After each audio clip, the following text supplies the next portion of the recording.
Welcome to the Pediatric Playbook, where we guide growth in children and balance in ourselves.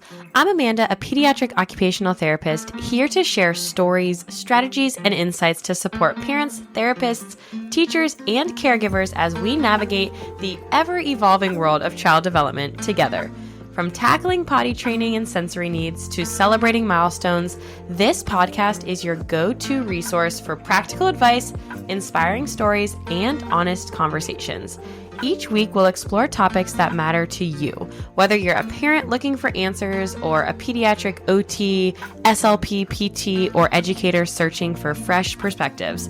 I'll also sit down with other therapists and professionals to dive into their unique journeys and the lessons they've learned along the way. So grab your coffee, settle in, and let's dive into this journey together. Whether you're here for personal growth, professional insights, or a little bit of both, I am so glad you're here. Welcome back to the Pediatric Playbook. I'm so excited to have you here today because this episode is a little extra special. This week, I'm celebrating my 30th birthday, and it's my golden birthday. If you don't know what that is, I think it's a made-up thing, but essentially the year that you turn the same age as your birthday, for example, turning 10 on the 10th or 30 on the 30th. So I am buying all of the golden decorations. I have a little gold outfit and some cute gold sneakers. I'm really hamming this one up as I dive into a new decade. But as I reflect on my 20s, I can't help but just feel so grateful for the journey that brought me to where I am exactly right now today. My 20s were a decade of so much growth, like personally, professionally, and definitely emotionally. I was a literal emotional wreck in my 20s and still a little girly that feels her emotions to this day. But I feel like I've really learned to not take things so personally over the last 10 years. And today, I just wanted to share a few more reflections from my 20s before we dive into a topic that I know you guys are all dying to hear about, and that is potty training. Okay, number one, your career path doesn't have to look the same as everyone else's, and it doesn't have to look exactly like you envisioned it when you started college or when you started your career. Your path is your own. Two, investing in your mental health is never a waste of time or money. Three, romantic relationships don't define your worth, but they can teach you a lot about yourself and what you're looking for. Four, comparison is the actual thief of joy, especially in this world of social media. We need to cut that out in 2025. Failure is a teacher, not a reflection of your ability. This one has been a huge reflection for me. Your body is your home. Treat it with love and respect. Number seven, life is about balance. You can be driven and still go out and have fun with your friends. With that, friendships as you get older are about quality, not about quantity. I used to have so many friends and I still have so many amazing friends, but I am able to focus my energy on the ones that are truly filling up my cup as much as I fill up theirs. It is never too late to pivot or start over, even in your 30s, 40s, 50s, and so on.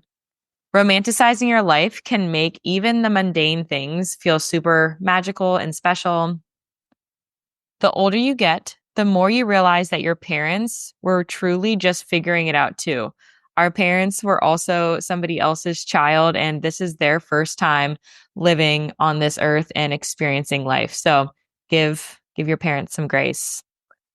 It is okay to stay in on a Saturday night by yourself.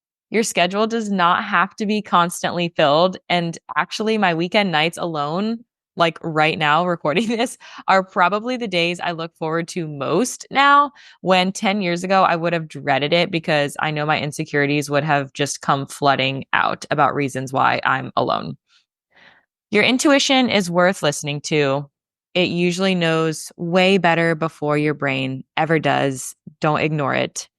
And last, taking risks is scary. It's scary to leave a job. It's scary to leave a relationship, to move to a new city, to apply to a job doing something you've never done before. but staying stagnant is way more scary. Now, stepping into my 30s, I just feel this incredible sense of clarity about who I am, what I value, and how I want to show up, not just in my personal life, but also for all of you guys in this space. It feels fitting to celebrate this milestone by diving into something that I'm super passionate about, and that is guiding families through this potty training journey and beyond. Today, we're going to be diving into the basics of potty training, all things. So, if you're a parent or a caregiver thinking about starting potty training, this episode is for you. Today, we're going to focus on the early steps of potty learning, how to prep for potty training, and what you can do to set your child up for success before you even begin formal training. As a pediatric occupational therapist, I've worked with many, many toddlers and families through this process. And I know just how important it is to approach potty training with patience and understanding and the right foundation. So let's get started. Let's start with the big question. When should you start potty training? The answer isn't as simple as like a specific age because it's really about your own child's specific journey and readiness. A lot of parents feel a lot of pressure to start potty training around the age of 2 and 2.5 because that's when the daycares and the preschools are really starting to push it, and even maybe neighbors and friends. But truthfully, the best time to start is when your child is starting to show some clear signs that they're actually ready for this. So you're going to want to be looking for signs of physical readiness. Like, is your child staying dry for longer periods of time? Are they able to, pull their pants up and down by themselves, or at least start to assist in that? These might be some good indicators that their body is actually ready to start controlling their bladder and bowels. And when we're talking about staying dry for longer periods, think like waking up from a nap after 2 or 3 hours. Like, are they still dry? If you go on a car ride somewhere, are they constantly going within every 30 minutes to an hour? Or are they able to have some sort of bladder control? Another one is not having poop accidents overnight. Like, if they were, sometimes they're still going to be waking up wet with pee, but are they able to, control their bowels overnight? And this one kind of leads into something else as well. But is there any kind of constipation going on? Because if there is, we're going to want to address that with your child's healthcare professionals and team of medical providers. Okay, the next thing you're going to want to look for is some of that emotional readiness. Is your child showing interest in adult bathroom habits? Like, are they coming in there with you? Do they want to help flush? Are they asking you questions about what you're doing? Or maybe even starting to mimic some of your actions or play pretend with their dolls. This curiosity is a big clue that they might be ready. And then we're going to want to look for some of those cognitive readiness signs, like, can your child understand basic 1 or 2 step directions and instructions? Are they beginning to recognize the difference between when they have a wet diaper, when they're dry? Are they like coming to you saying like, I want to be changed, or maybe even taking their own diaper off? This cognitive awareness is key to potty training success. And I always tell parents that it's better to wait for some of these signs than to just rush it based on age because others are pressuring you. You'll avoid a ton of frustration this way, and your child will likely feel more in control, making the process smoother for the both of you. Now, let's talk about the mindset going into potty training. I cannot stress this enough. Patience is key and your best friend. Potty training is not a race, and it does not happen overnight. I know there's so many like quick 3-day potty training methods, but what those are missing is, the background that this is a learning process, and that's okay. Some children catch on super quickly, while others might take a little bit longer. And guys, this is completely normal. I've seen so many parents get frustrated when they expect things to go perfectly right away. But the truth is, progress can vary from child to child. What's important is that you stay positive and you're really focusing on those small day-to-day wins, whether that's just successfully flushing the toilet, successfully sitting on the potty, staying dry for even just a little bit longer, or even just starting to show interest in the process in general. I really encourage parents to stay calm and patient with their child. especially if things don't go as planned. Maybe you tried it once or you tried one of these other methods and it really did not go well. It's okay to try again. Accidents are going to happen, but remember, it's all a part of this learning process. And the most important thing is just to keep things super light and positive. And if you need to take a step back, it's all right. Now, let's move on. Before you even start formal potty training, and I talk about this all of the time about this potty learning phase, that early stage where your child becomes familiar with the concept of using the potty. This is more important than actually training, honestly, in my professional opinion. Here's how to build that comfort and understanding. First, just let your child explore the potty and the toilet and the bathroom. Once your child is showing some interest, like really just bring them into the potty room at their own pace. Start by letting them sit on it with their clothes on. Maybe while you're getting bath set up, they're just sitting up there on the toilet with the lid closed. Just get them used to the idea of sitting there. Allow them to play with the potty or rip off a piece of toilet paper so they don't feel intimidated. Just letting them explore without the pressure of actually using it or, saying like, why don't you just try? Why don't you pull your pants down and sit on there? Like take away some of that pressure and just build some comfort. Then we're going to want to create a positive, low pressure environment. Make that bathroom a welcoming and calm space. Create a little fun potty basket. Keep potty time fun and lighthearted. No rushing, no stress. I really recommend reading some potty related books. I have tons of them on my Amazon storefront. Watching videos about using the potty. There's some amazing YouTube series out there just about potty training. And honestly, whatever your child's interest is, there's probably some kind of episode or series now that features some kind of conversation around using the toilet. And this can just really help demystify the process and makes it a lot less intimidating. And last, just talk about the potty regularly. Normalize this thing. Start using words like potty, pee, and poop in your everyday conversations. Talk about when you have to go to the bathroom, when dad has to go to the bathroom. Even be silly and talk about when their dolls or their animals have to go potty.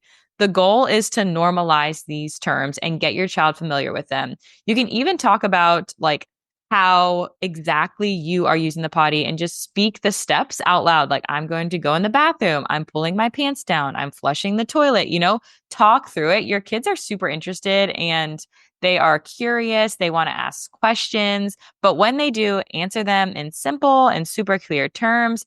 Curiosity is a huge part of this learning process. I also encourage you to not use a ton of negative terms like, ooh, that's stinky or that's smelly or gross when we're talking about their bowel habits. It just creates this negative connotation around it. And I know it's super hard.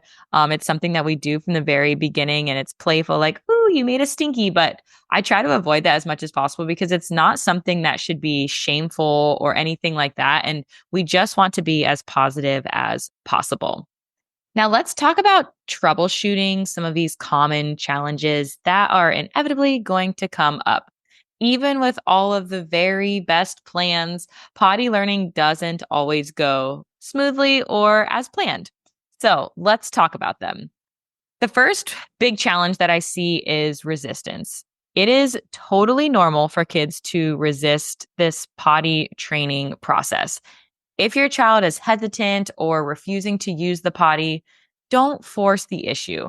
Instead, try making it fun for them. You can try reading one of those potty books together or letting them choose like a really fun potty related stickers to put on their toilet. Like, I know it's so hard to think about, like, how can I possibly make this toileting routine fun for them, but let them take small steps at their own pace. Maybe you just got a new folding ladder potty like chair to put in your bathroom and your child is super afraid of it. Get Spider-Man stickers, get Anna and Elsa stickers, like get something that makes them want to engage with this brand new thing. It's scary starting something brand new. And even though, I know one of the big terms right now is we can do hard things, you can do hard things, but let's not focus on the fact that this is hard because it's really not hard. It's just new. And that's a mindset shift that I've really been trying to make this new year in working with kids and families is instead of talking about things being hard, let's talk about them being new and them learning something new might be a little bit challenging, but it doesn't have to be hard. It's just comes with its own set of learning curves and it takes time to learn. And that is why we want to go through this potty learning phase first and foremost. Second challenge I see a ton of is just the over focus and energy that is put on accidents. Accidents are going to happen and it's totally normal. It's okay. I also want to encourage you to maybe change the use of the word accidents to something like leak or spill. Accident, the word itself, just has a really negative aura around it. Like if you think about your child having an accident at school, a lot of times you think about them falling or getting hurt on the playground, but really, the teacher's really talking about them having a pee accident, So it can be a scary word that we use all the time. So if we say like, oh, our bladder had a leak, it sounds a little bit less scary for your child. And, just stay calm and reassure your child that it's just a part of the process. Sometimes kids have a really hard time recognizing the feeling of needing to go.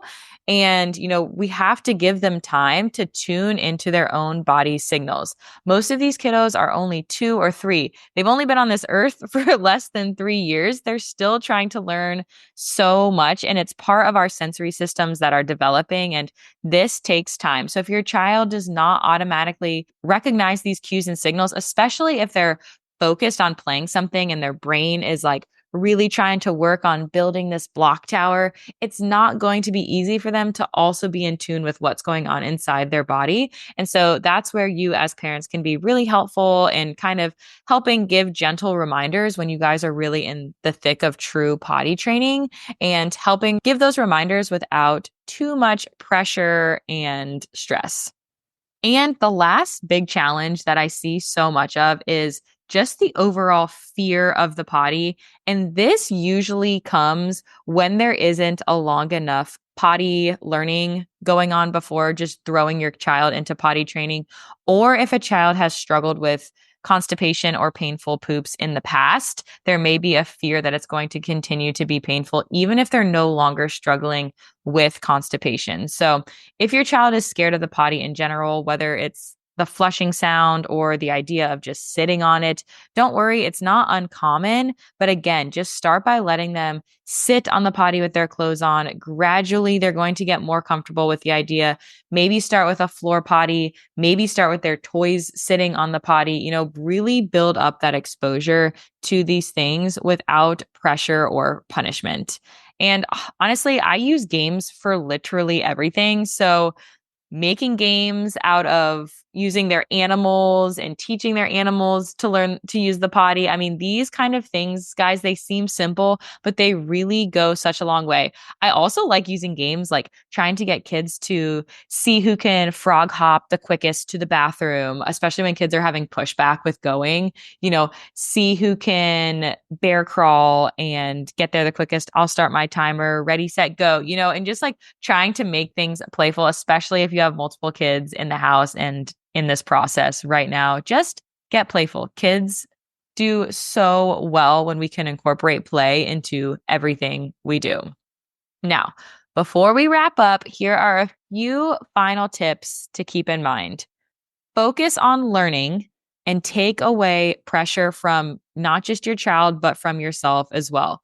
Potty learning is a super gradual process.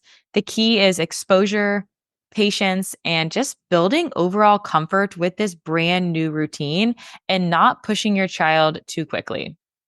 And last, follow your own child's lead. When you start to see signs that they're ready, that is the best time to start. Don't wait too long past that, but don't try to jump into this before they're even showing signs of any kind of interest or readiness. Every child is going to develop completely different, so go at a pace that feels right for you and your family. Thank you guys so much for joining me today. I hope these tips help you feel more prepared and confident as you begin the potty learning process with your little one. If you have any questions or need some personalized guidance, please feel free to reach out. I'm always here to support you. As always, I have tons of resources on my website. I'm constantly posting tips and tricks on my social media accounts. So I will link all of that in the show notes. But as always, you guys are amazing. And I am so grateful to be here with you and to watch this podcast grow further and further. Stay tuned for more episodes of the Pediatric Playbook. Until then, take it easy and remember, parents, you've got this. I hope you enjoyed this week's conversation and found it helpful as you navigate along this journey, whether that's supporting kids, growing as a therapist, or both. If you're looking for more resources, tips, or support, be sure to check out my website linked in the show notes and connect with me on social media at Your Pediatric OT on Instagram, TikTok, YouTube, or wherever else you can find me. You'll find everything from free guides to in-depth courses designed to help you make an even bigger impact. Thank you so much for tuning in to the Pediatric Playbook. And if you enjoyed today's episode, please don't forget to subscribe, leave a review, and share it with a friend or colleague who'd love it too. I can't wait to see you next time, same place, same time, right here on the Pediatric Playbook.